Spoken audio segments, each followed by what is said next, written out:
Hey,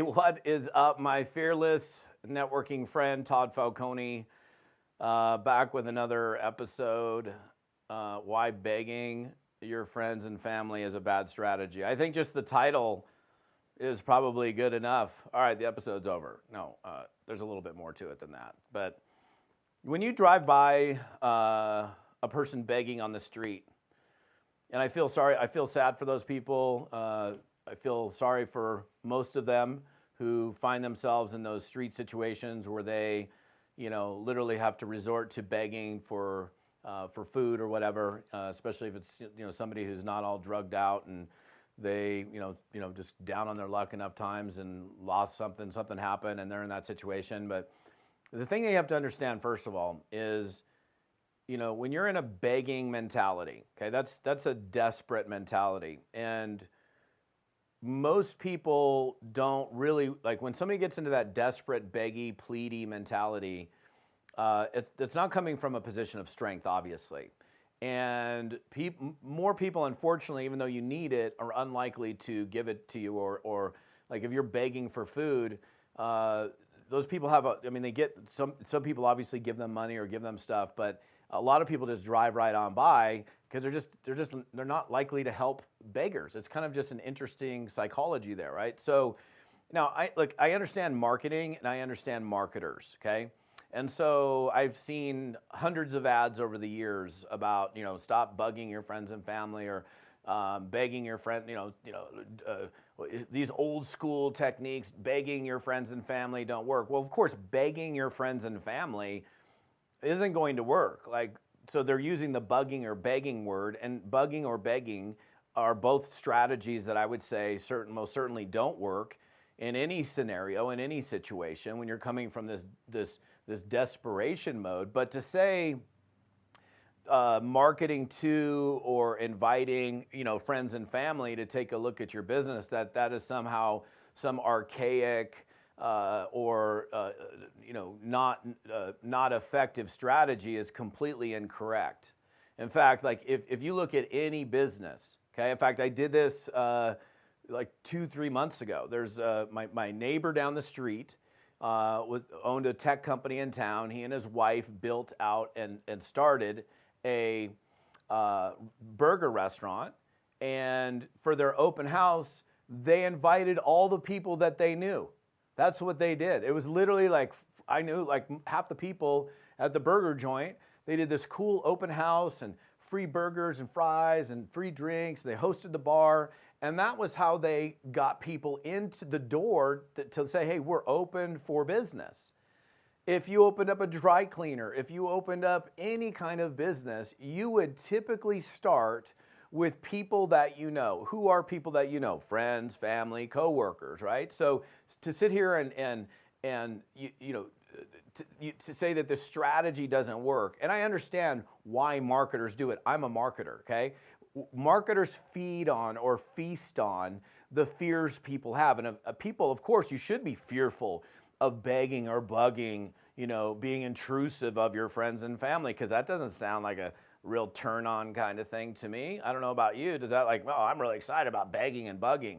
Nobody's excited about that. But to say, talking to your friends and family about your new financial opportunity is somehow a strategy that doesn't work or is not a good way of starting it is absolute stupidity to me. Because you got somebody who's brand new, who's never marketed, who's never been in a business before, the lowest hanging fruit is the people that they have relationships with, the people that they like, that they enjoy hanging out with. So it's how you approach them.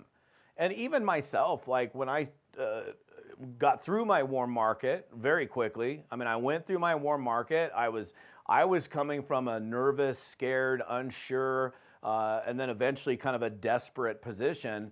And that desperate either language or tone or energy that I was bringing forth in the calls that I was making was alienating and was pushing people away, and it was not causing people to want to join me.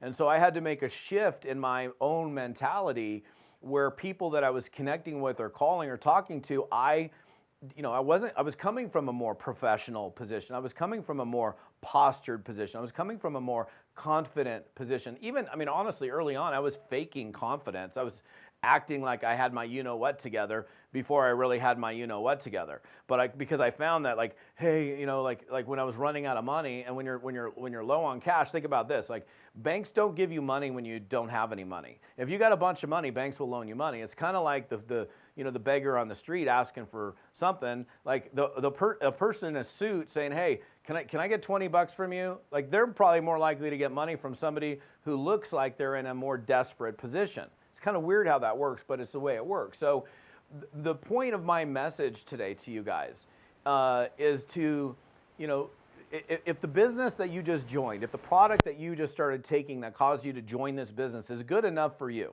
it's good enough for you to consume, it's good enough for you to sign up and join and then pursue that as a business, then you tell me, why is it not good enough for someone that you love or care about? Why is it not good enough for a friend or a family member? Whether they join or not is irrelevant.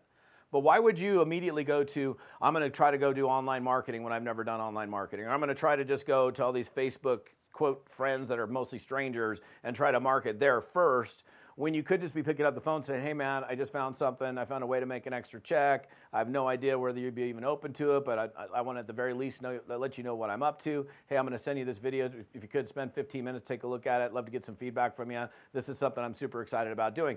Why would you just totally avoid those people? Now, begging and bugging, those aren't cool things. Those are not good things. But you can talk to people that you have relationships, friends, family members, coworkers, people that are acquainted with you, which is the lowest hanging fruit. It's people that already know you. That's what we call in network marketing warm market. It's a term that's been used forever. The term ain't ever going to change. People that have that, like if I said hi, you recognize me. Like a couple days ago, I was skiing, and it was funny because a friend of mine that I go to college with, and I'm like in ski gear, goggles, and I pulled up next to this lady, and she's like, hey, Todd. And I was like, hey, who's that? She's like, Ann. And it was a girl that I actually went to college with. How she recognized me, I have, she saw my beard sticking out of my, I don't know, but she recognized me in all sorts of ski gear. And I've been on ski lifts next to somebody and didn't recognize them.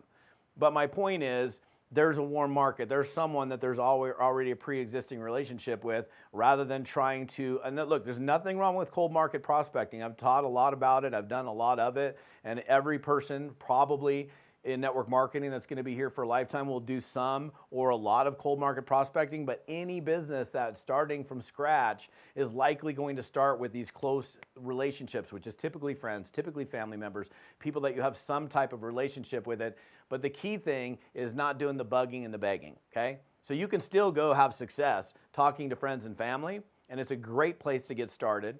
I still think it is the place to get started, as well as maybe incorporating some social media at the same time, but not avoiding the friends and the family. Just don't bug and beg. Be professional in your approach. It's not hard to be professional. Be kind, be considerate. If they say, I'm not open, I'm not interested, you don't have to just hammer them and say, how could you not be interested in this?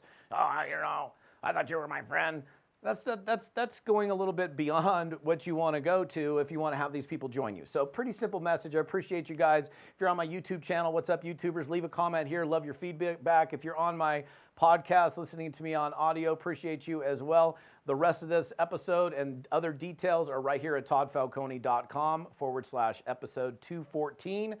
We'll see you next time. Have an amazing day.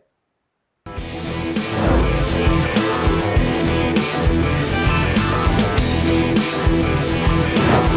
be right back.